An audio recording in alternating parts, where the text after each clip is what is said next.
And Michelle, are you ready? I am. All right, Michelle, go ahead and share with us your experiences working with your IEP team and how you've built them together to help work as a team. I will. Let me start by telling you a little bit about myself, and then I'll tell you a little bit about my family. I am currently the board chair of Michigan Hands and Voices and have 2 children and 2 on the way. On the bottom it talks about what they're going to be tested. Since when does how many sit-ups you can do and how many times you can jump rope have anything to do with volleyball?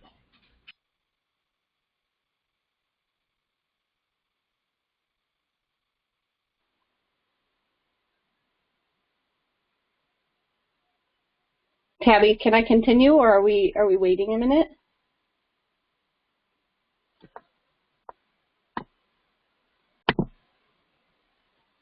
This is Janelle. I think Tabby is trying to mute all the other participants at this moment.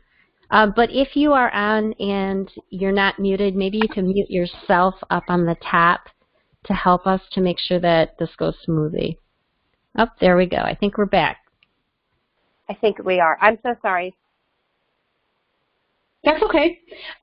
So I'll just restart because I'm not sure where I left off, to be honest. So I am the current board chair for Michigan Hands and Voices. I have 2 children, a daughter who is 6 years old and she's hearing, and a son who will be turning 4 in less than a month. And he is deaf with bilateral cochlear implants. And we also have 2 babies on the way. One of the things that's very exciting for me and my family is I recently finished my master's degree in special education, which will come into play a little bit more as I start discussing our journey through this process. And that's my husband, Greg. He always gets the short straw. Next slide. So as I stated, I put a 4-year-old son because really he's basically 4. And we began the IFSP process at 10 weeks old. We did find out at his newborn hearing screening that he had a hearing loss, and then we followed through from there and we were able to quickly get him started with a team within several weeks of his birth. When he was 18 months old, we moved into a different district, and at that point he had been implanted bilaterally with cochlear implants, and it was all very new to us, just this new journey, I guess, of where we were going next with him. So we began meeting with his new team in the new district for IFSP, and we didn't have too many issues, but there were a lot of we had some arguments, I think, of what we wanted versus what the district thought was appropriate for him. And when we finally transitioned to an IEP when he turned 3, it took us 6 months to actually complete the IEP. And so given that we haven't even had this opportunity to have an IEP for a whole year yet, we now have 2 IEPs under our belt for him because after we completed the first IEP, we needed to make some changes, and just doing some amendments was not appropriate because there were so many changes that needed to be made. Now, I will preface this by saying this is not common. I do feel like our situation is a little abnormal in that it doesn't usually take this long for a family to get appropriate services for their child, but in our case, it did, and we are at a point now where we are very happy with what we have completed. Next slide.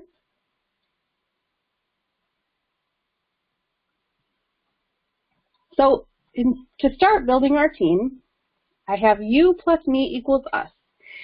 My husband, Greg, and I started off by ourselves, going in just like most parents do, and really voicing what we wanted for our son.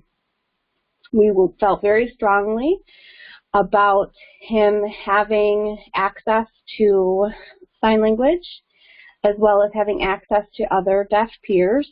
And fortunately, in the county that we live in, we have that available to us because the ISD in our county runs a deaf and hard of hearing preschool classroom. However, our school district was having difficulties with wanting to approve for my son to, quote unquote, leave the district to go to this ISD program. At that point, we contacted ASTRA and had an ASTRA advocate come with us to these meetings. And we had many meetings. And I think when we started this process, we started it in October. And then by the time he actually turned 3 in February, we had probably had 4, maybe 5 meetings to just talk about our concerns and what we really wanted for him and what was appropriate for him. And we were able to listen to what they had to say, and then we voiced what we wanted for him as well. The ASTRA advocate was extremely helpful for us, and I'll go into that in a few more minutes about what exactly that service brought for us. But in the end, the district still was having some difficulty with wanting to allow our DHH child to go to a DHH program. And we, in turn, invited legal representation to come in and sit with us. It's an attorney who is very familiar with this particular district, and we felt very confident in her abilities to help us to really explain why we felt our son needed these things, and to help us show why he needed these things based on assessments, evidence, etc. But she was not a powerhouse attorney. She didn't come in quote unquote guns blazing. She was very calm, and she really acted more as a mediator for us so that we were able to speak as we felt needed, but then she also made sure that we were heard and that we weren't talked over or ignored or pushed aside. Next slide.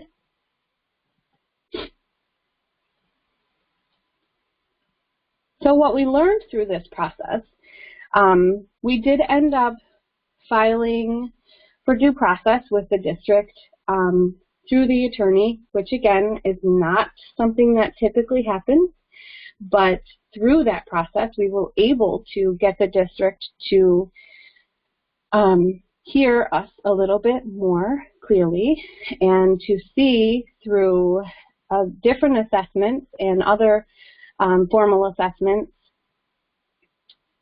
to see the evidence that was there in place already. So through this, we learned that it was best if we chose to sit where we were most comfortable, which for me meant the furthest away from the administrator that I just really had difficulties with. And that worked for me. Sitting on the opposite side of the table versus right next to helped me to feel calmer and helped me to feel less nervous through these meetings. When we brought our ASTRA advocate, we sat right next to her to ensure that she could help us by writing notes on a little slip of paper next to us in case we forgot to say something or to make a point a little more clearly.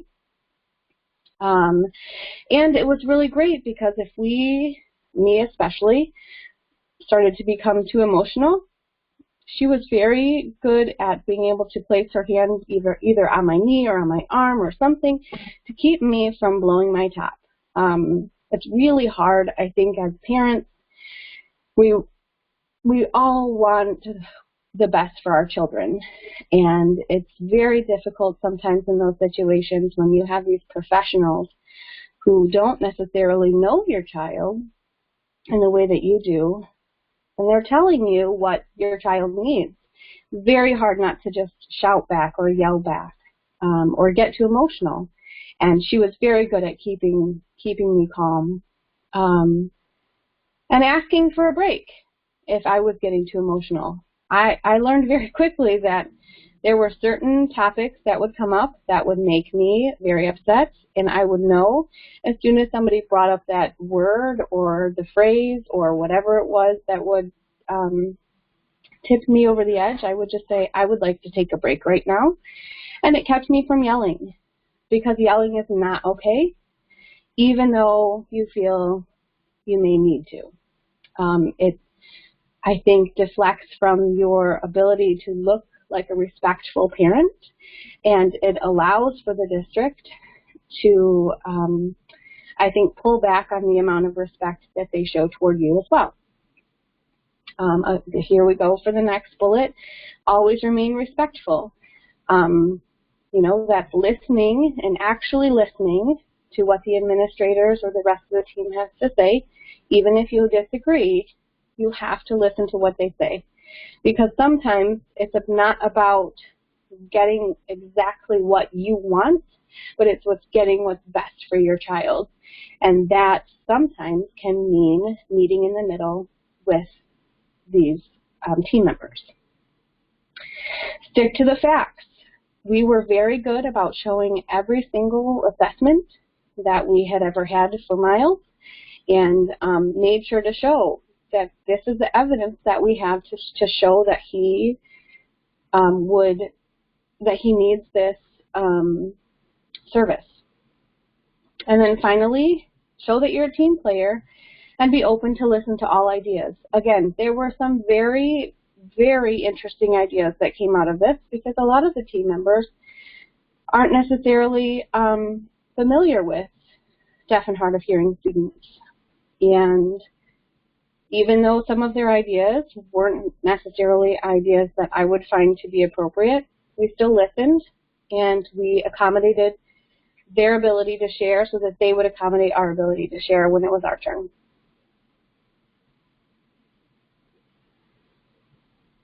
So where are we now? We have a great relationship with our team. It's amazing. A year ago, we would go into these meetings extremely nervous, even days beforehand, because we just never knew how we would feel coming out of it, or what would happen after, or what would happen during, and now we don't have those issues. We did end up coming to a mediated agreement before the due process lawsuit went to court, and Miles is definitely getting what he needs. And I think it wasn't so much that we won or they won, but the biggest key point to take away from this is it was an agreement. We all came together, we worked as a team, and as difficult as it was, we made it. And the most important thing is that he got what he needs. We now have quarterly meetings with the team to check on the progress of Miles and how he's doing in this current placement. And at this point, our legal representation is no longer needed. Since we have shown our seriousness and our respect to the team, these meetings go much smoother for us now and are no longer heated and uncomfortable. And I think that is the biggest takeaway for us, is that we stood our ground, we stayed respectful, and we set the bar for the rest of this team, because we will have them as our team members, at least the administrators, for the next 2 or 3 years. We didn't want to burn bridges, and we wanted to make sure that they knew at the same time that although we are respectful and although we are serious, that we really just want what's best for him. And we recognized that they wanted the same thing, and that all we really wanted to do was come together and work on this as an actual team.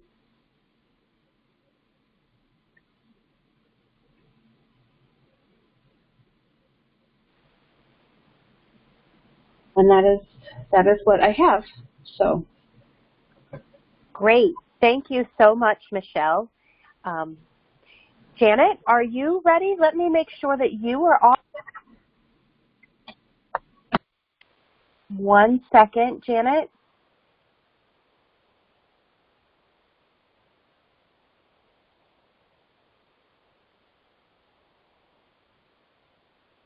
Janet, can you say hello for me? I want to make sure that you're unmuted.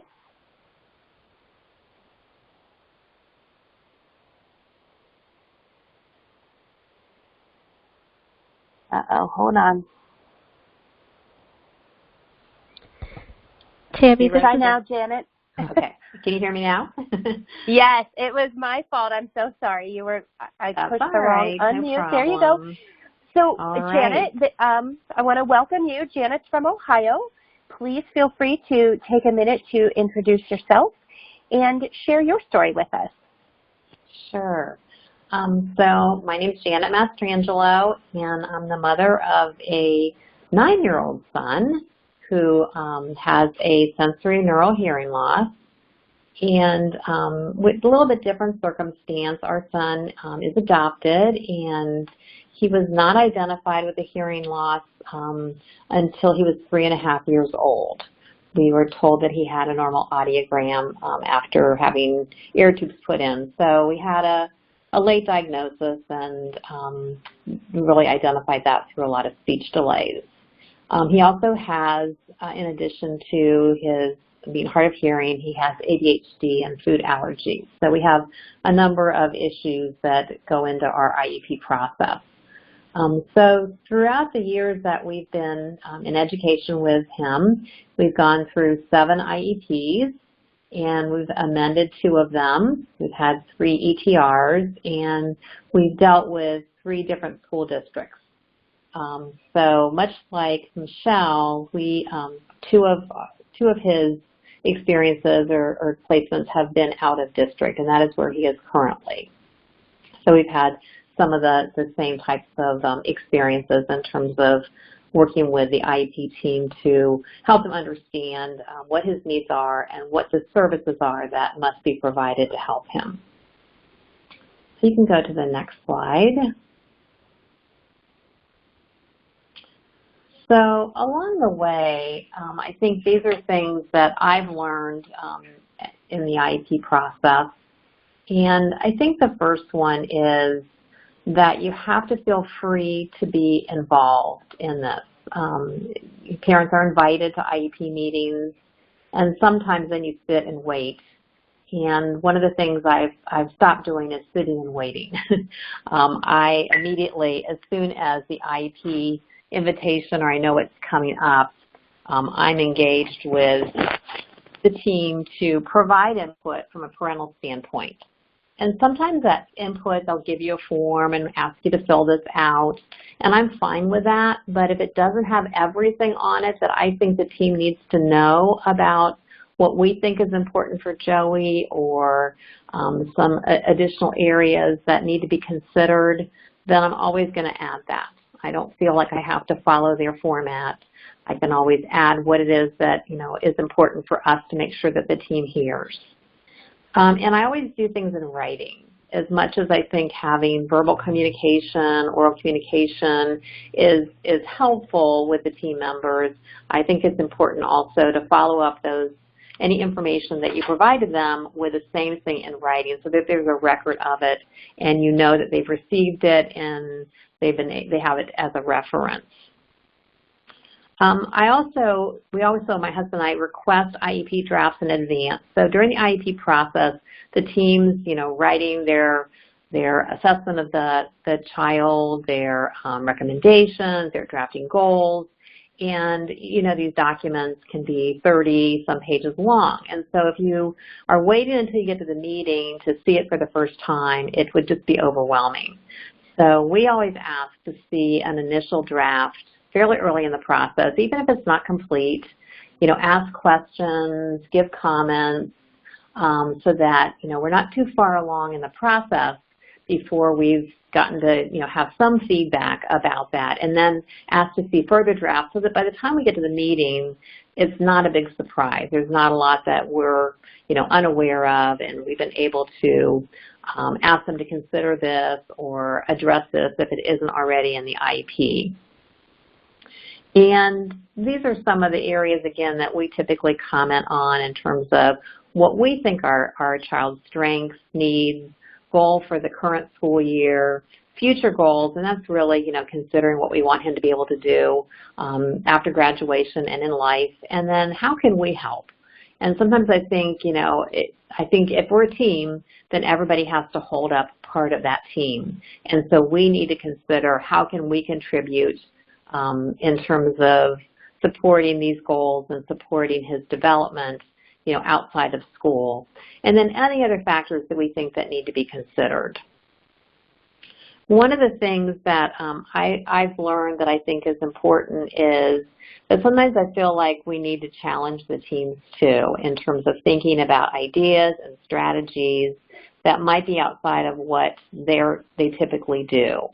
And in our situation, you know, we are dealing with IEP teams that typically have a lot of experience with hearing loss. In addition to, you know, our school district, we have members that are very familiar with hearing loss and have lots of good strategies and ideas. But I'm constantly challenging myself and the team by looking at what the evidence, and I have EBP here, evidence-based practice, because in every profession, people are looking for what are the best ways to do things based upon the experience and the research. And so I'm constantly looking at what's out there and how best can we suggest ideas that might help our child. And sometimes we've come up with ideas and then we've decided in the long run not to implement them. But I think as a team member, we can't just rely upon the school district or the professionals. We have to look at ourselves and say, what do we know about hearing loss and how can we best contribute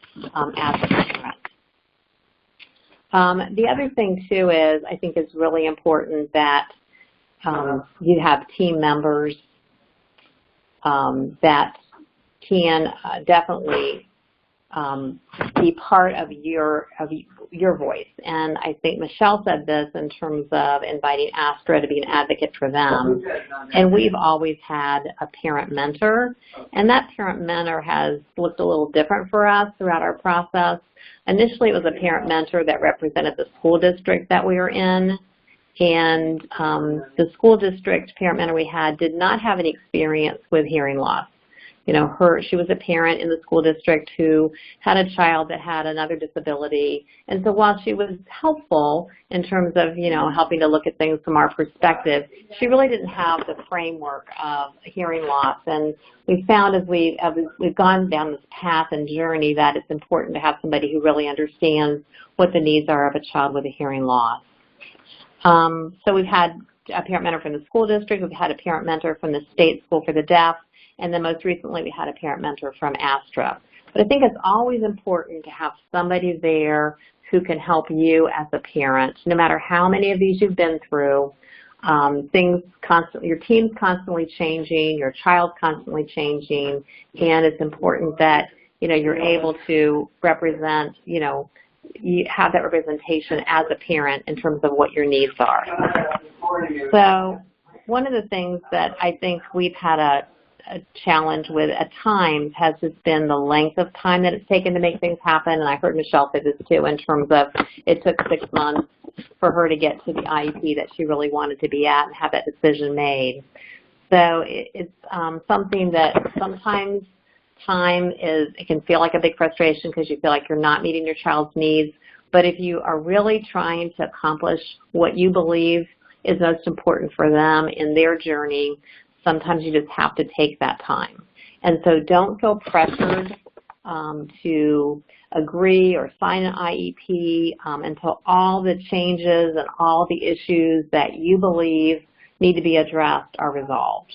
And we've we've been there too, in terms of we never went through any kind of legal challenges, but we did have some issues with one of our IEPs in terms of the placement, and it took us quite a while and several meetings to get everybody on the same page in terms of what we thought was the most important thing for Joey.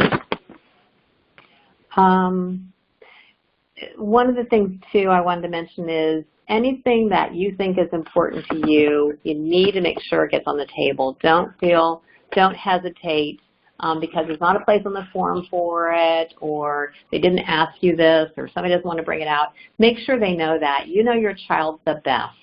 And one time I wrote a letter to the team because I was so emotional about it. I heard Michelle say this too. I mean, these are our children. We love them, and we have a very different relationship with them than any professional will, and we do want the best for them, and sometimes it's really hard not to get emotional.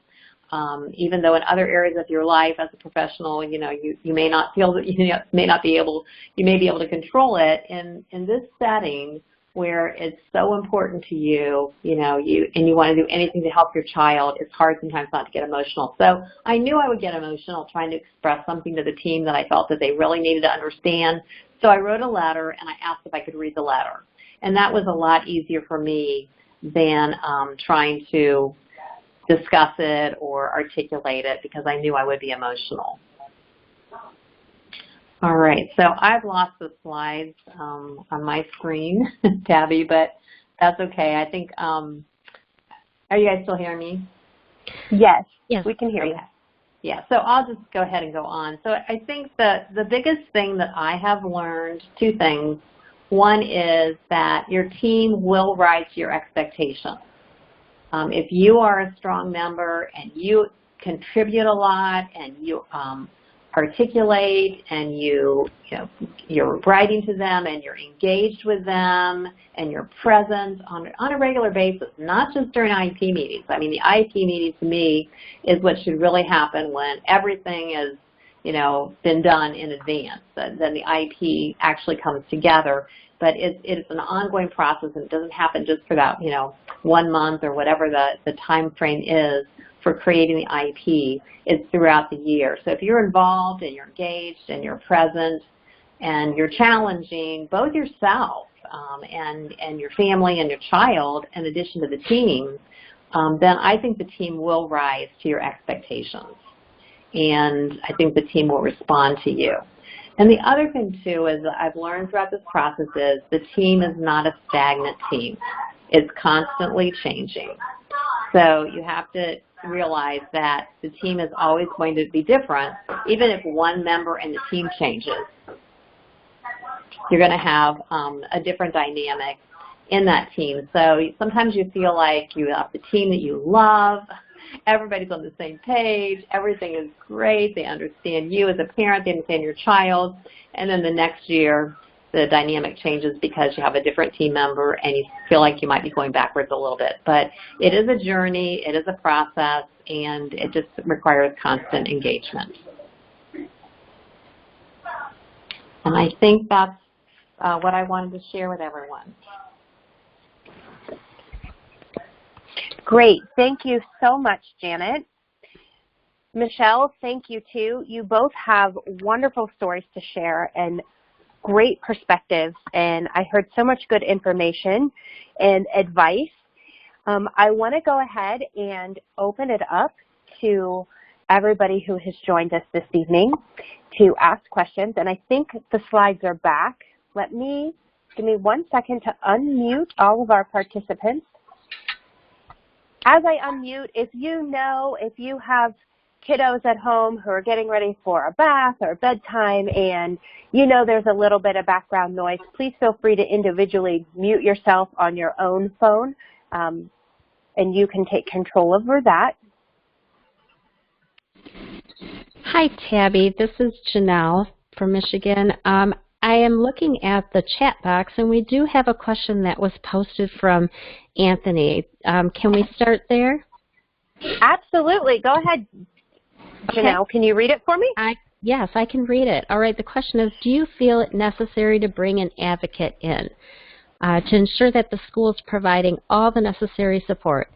I know that often the schools try and do as little as they can to save money. So maybe Michelle or Janet, can you answer that question? And if not, Tabby and I can kind of go in. So do you feel it necessary to bring an advocate in?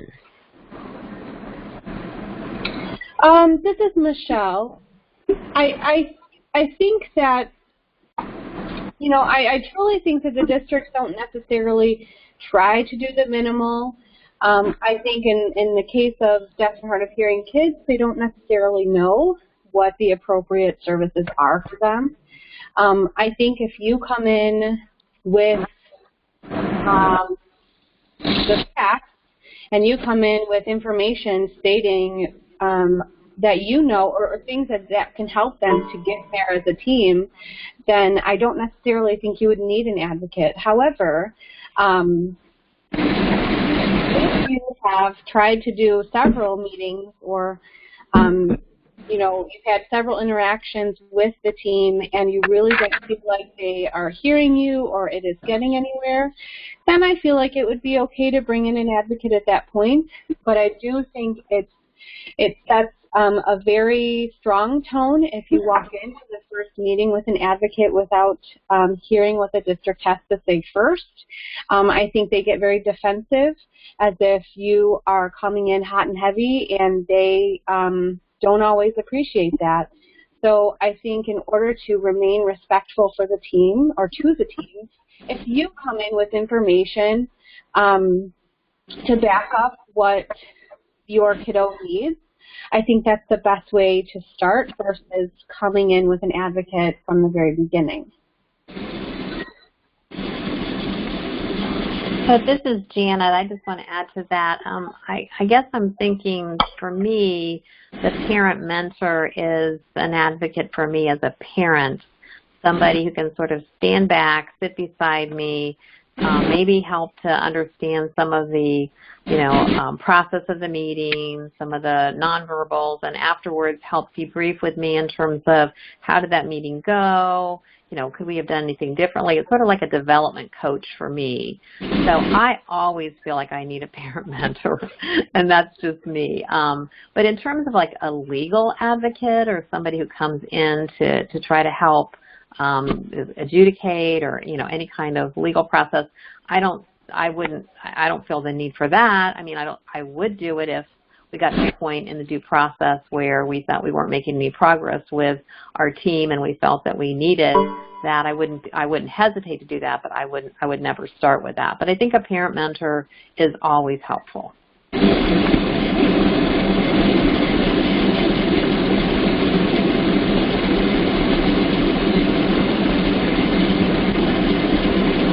Tabby, this is Janelle from Michigan. There is some really strong background noise, and I'm wondering if all the participants, if you can go to the top screen, and there's a little mic right in the very middle of your top screen. If you can click on that and mute yourself unless you're asking a question, that would help us to be able to hear everyone.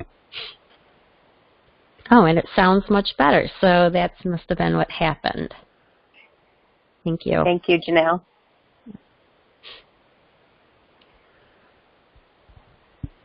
This is Tabby. What other questions do you have? Feel free to unmute yourself and just introduce yourself and ask your question, or if you're more comfortable, you can type it into the chat box too.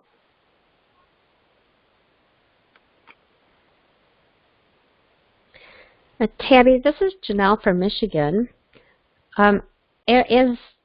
I'm hoping I can ask a question. Do you mind if I? Go right ahead, Janelle. Okay. So when Janet and Michelle were both talking, it kind of brought me back to some things that they're very little key things that have helped with my situation. My son is 16 now, so we've been through quite a few IEPs at this point.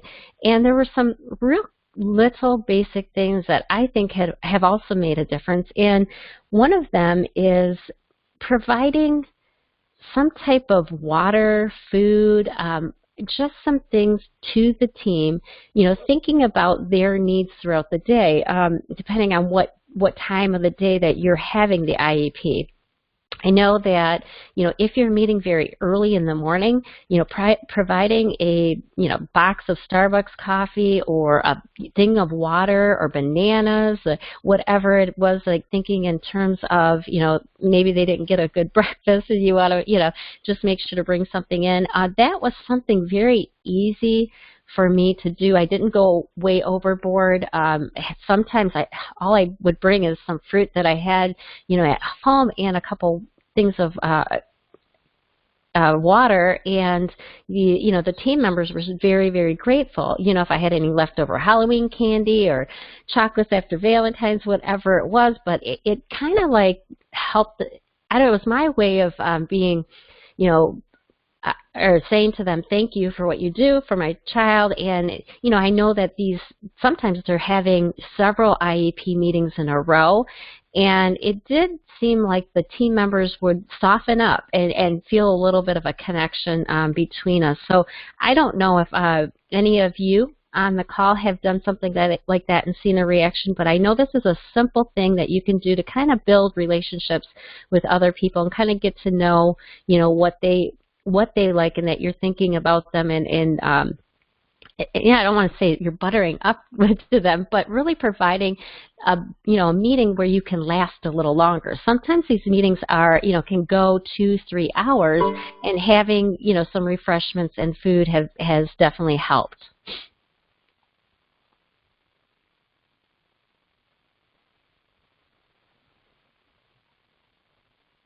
This is Tabby from Ohio. That I will just speak to my experience. That's something that's not within a skill set or something that I think about as a parent or as I'm preparing for an IEP meeting. And so for me, I almost feel like doing something like that would come off as very not authentic. But I do feel like for some parents, that's definitely kind of who you are and what your personality is, and that come off very caring and authentic to the IEP team.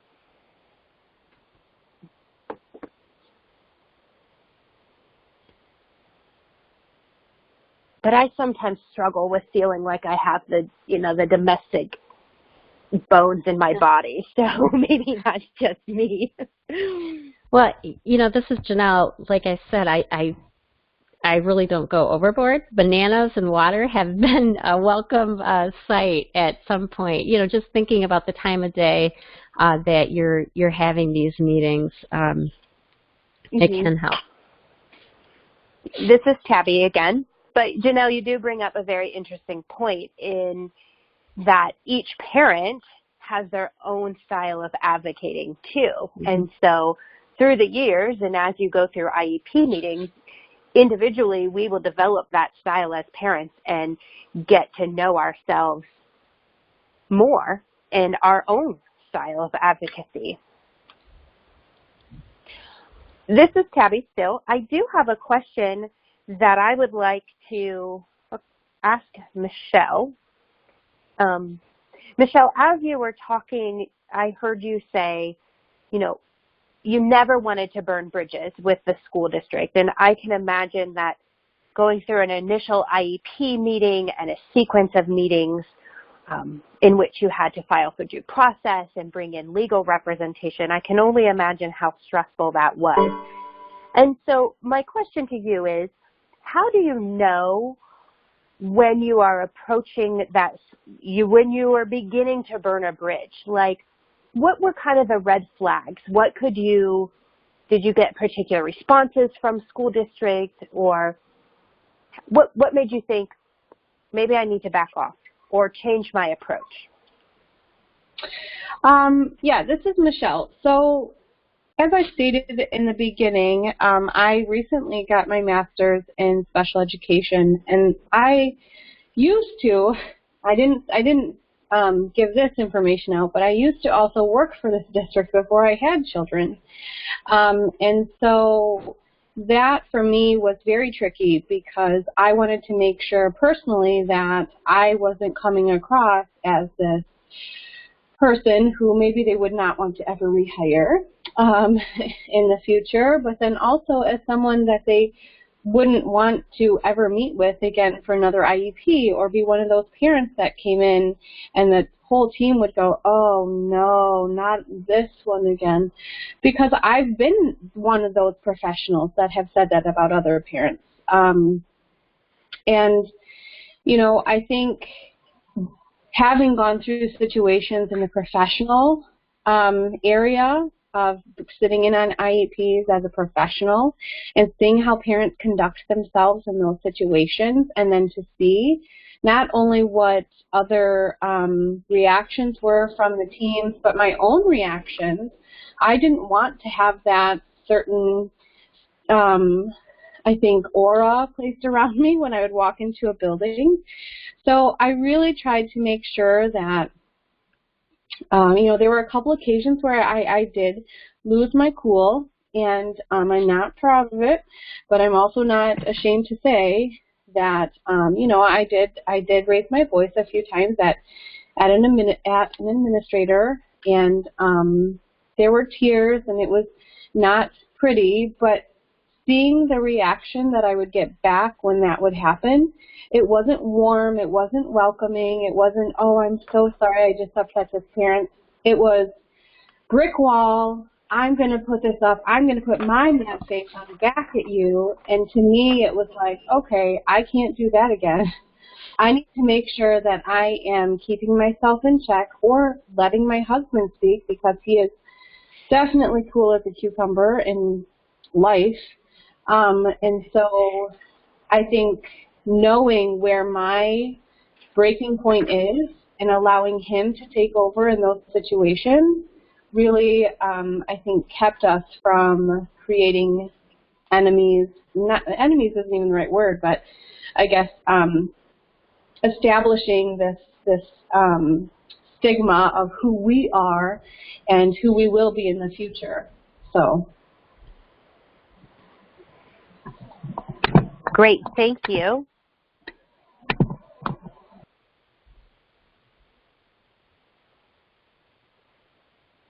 Janet or Janelle, do you have anything that you would like to add to that thought also of, you know, how do you know if you're beginning to burn a bridge? This is Janelle. Yeah, I think it is a very touchy thing.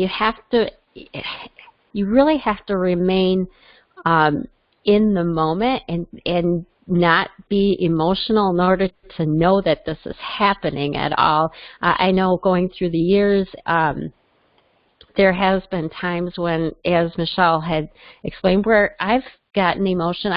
I'm not really too much about raising my voice, but I remember crying several different times, and that whenever that would happen, I definitely could not think properly, or even you know, to see anyone's reaction. So you know, I just remember thinking, I can't do this again either, and you know, so that I could make sure that I was in the moment and could see and watch everyone's reaction, because I think a lot of times, you know, looking around the table and reading people's faces is important, as, you know, and staying in that moment, because I have seen before when, you know, things come up and you can tell they're not really liking that, and not that you don't have to go, you have to go through this, you know, if it's a fact and data that you have presented, that's important, but making sure that you're taking a look at how you're, or what you're saying, and remaining respectful,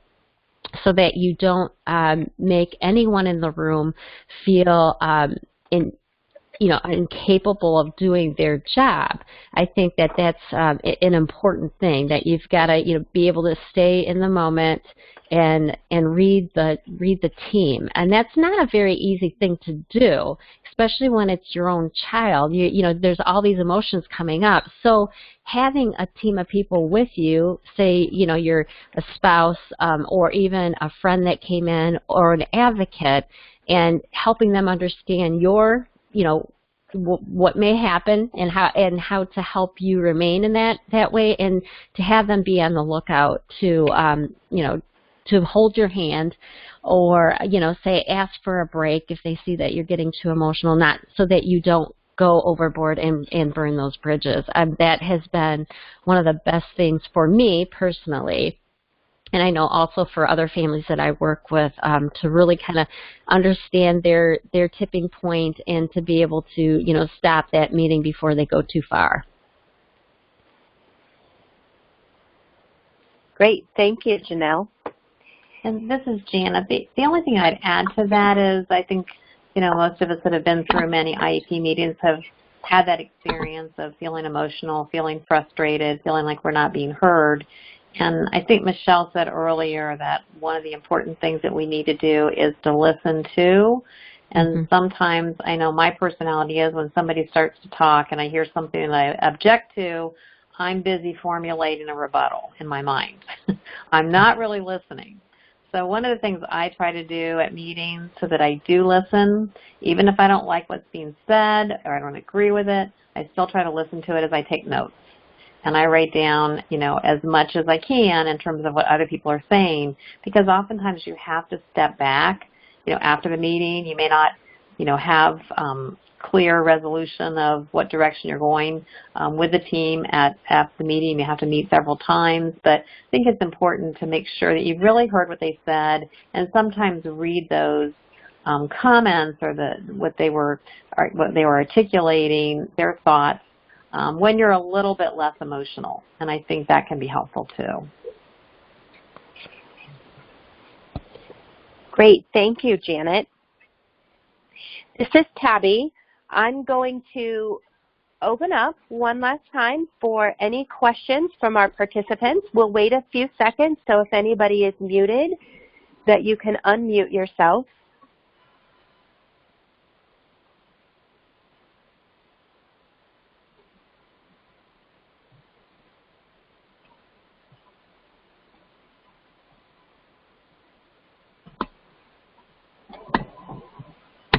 Okay, it looks like we just had a question come in. I think Janelle and I probably saw it at the same time.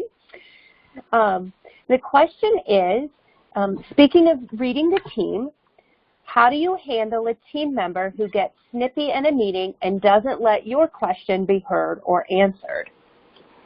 I'm going to open that up for Janet and Michelle to answer. This is Michelle. I can actually speak to this very well. One of the best things that I learned to do is to, especially when they get snippy, I will allow them to finish their thought even if they interrupted me or cut me off or have a very bad tone of voice. I will let them finish. And I will let them finish strongly because clearly what they need to say needs to get out or they won't hear what I will have to say next. So once they have finished talking, I leave some quiet space, 5 seconds, 10 seconds, because I do want them to think, well, I shouldn't say think. I want them to know that I was listening to what they had to say and that I'm digesting what they are trying to get across. And then I make sure that I say, I hear what you're saying, and correct me if I'm wrong, but you said A, B, C, D. And I really try to rephrase it in a way so that maybe they can hear how I'm interpreting what they're saying, but I try not to raise my voice back to them because it doesn't get anywhere. Or sometimes, I have said before, it sounds like at this point maybe we need to take a break because I could really use a drink of water or something like that. Mostly because I don't think that once those situations happen, I think they can be very tricky to get out of without causing a big argument. And when those arguments occur, nobody's listening to anybody anymore anyway. They're all doing their own, I'm right, you're wrong situations. So I really try to keep it calm and cool and just really, I mean, I don't want to say, that I'm hissing up or whatever, but I really want them to feel like I'm listening to what they're saying, because it also sets the standard for when I'm talking how they should be behaving as well. And this is Janelle. Michelle, I want to add one more thing, that, if you have that question that still didn't get answered, make sure that it's written down, so then when you do resume in the meeting, that question still gets to be, talked about and gone through. And maybe it's not the right time if this person is getting really snippy, because as Michelle had mentioned, they may not be listening as well. But I think it's important to know that this is a process, and it's usually a pretty lengthy process. So you might have to table something at one moment, a thought or something that you need, that you really want this question to be answered, but just make sure that that is written down so that you don't leave the meeting without getting that question answered. And, and bring that up at a different time when maybe things have kind of settled down a bit.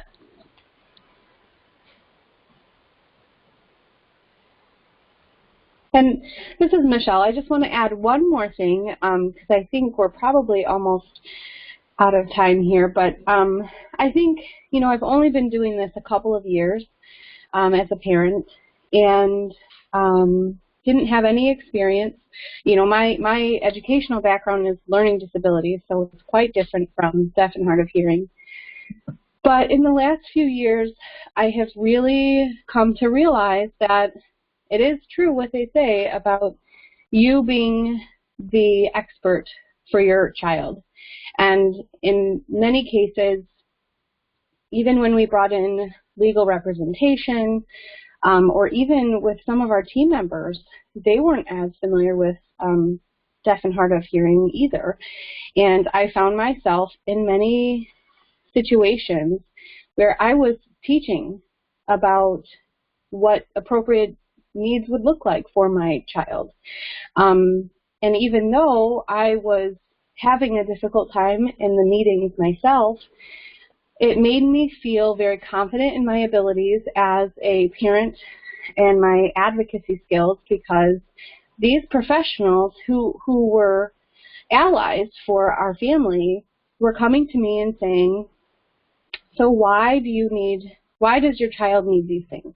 Make sure that you're saying this. Or who do you know that we could have come in and speak on your behalf for the lawsuit or whatever?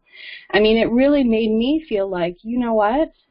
I am doing this and I am advocating, and just because they aren't listening doesn't mean they don't hear me. And so I think for me, that really helped me to be able to get through this process, just knowing that it's difficult right now, but what I'm doing is right, and I am going to make sure my son gets what he needs.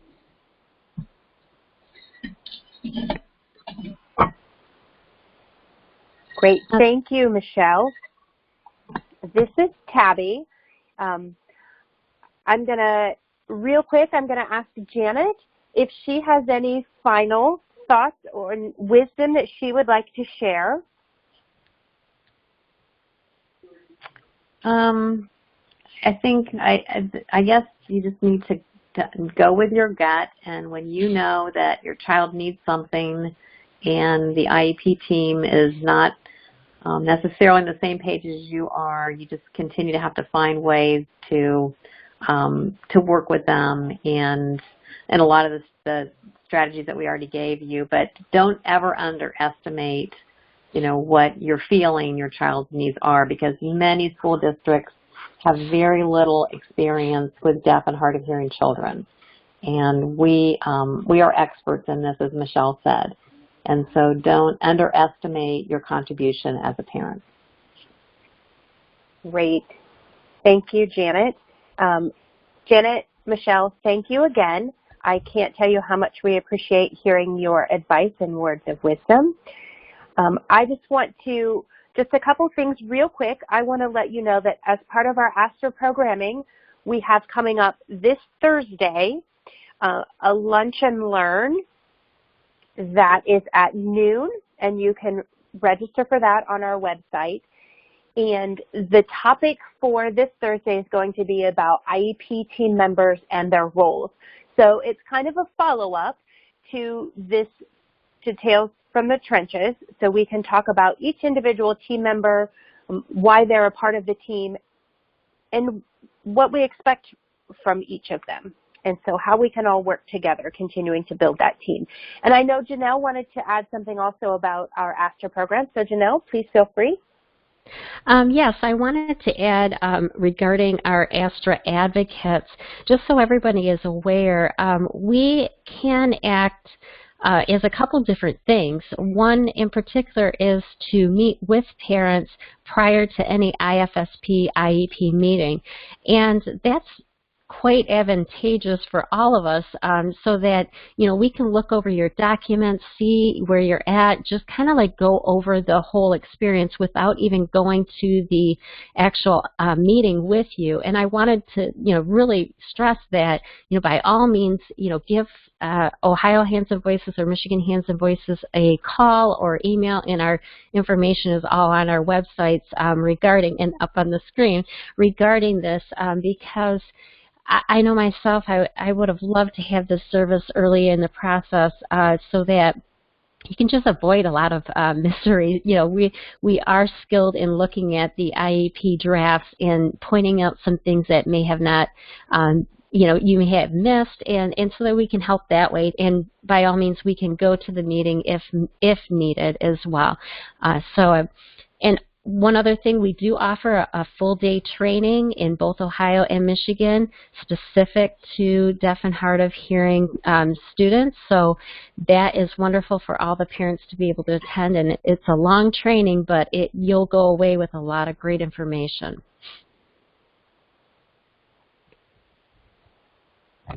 Yes, and I know Michigan is having a training coming up in February, and Ohio hopefully we'll be planning at least one for this coming June, and hopefully another one before that. Maybe we will see how our funding works out for that.